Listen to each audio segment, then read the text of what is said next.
Hello, everyone. Um my name is Mahamadou Diakite, and I work for the Mali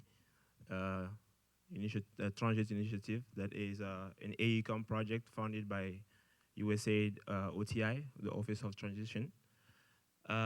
Just to give you a quick background on Mali, Mali is a country located in West Africa. Uh, right now, the whole world go around the Arabic Spring and how the revolution started to move from dictatorship to democracy. Uh, this happened in Mali in 1991, where we moved from 23 years of dictatorship to democracy. But the main problem was that this was a new democracy that was not found on stable ground, so it got diverted easily to corruption, bad governments, and which led the country to a rebellion in 2002. In 2012, and that rebellion also that led to a coup, which put the country in a very bad situation, and gave it like an opportunity for jihadist occupation, so that when you can see the country was divided in two, the whole top was occupied by the jihadist movement. So this was an opportunity for OTI to come the second time and give all the right directions. So the project, we focus about peace on Mali. Like we said, peace, not technology. That doesn't mean that we don't want to use technology, but we want to see technology as a tool to go through our objective. So the objectives that we see is to give people visibility about the activities we do, to connect people, because when you talk about peace, you talk about people. So you have to be able to connect them, to engage people in finding solution on how to not only build peace, but build a sustainable peace. So we also want to give people the chance to give us feedback. Feedback, why? Because we believe that their opinions matters.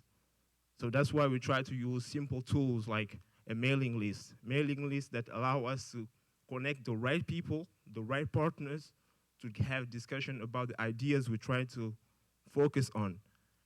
And we have a tool that also tries to map all the activities we do to give visibility, because one of the issue in Mali is that people up north had this thinking that no one cared, no one is there for them.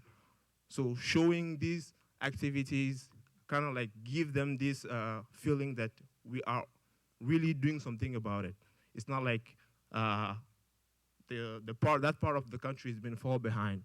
So with those activities, we also give the opportunity to people that have literacy in technology to give us feedback on what we are doing and how we're doing it, and are we doing it correctly. And those information, we'll take that into account and try to improve ourselves. We have a hotline. That hotline is because we have a majority of people that are not computer literate. So we still want to give them the opportunity to speak their story. So what we do, we tell them to miss call on this number, and when they miss call on this number, we call them back, and then when we call them back, we give them the opportunity to share the story. We collect that data, and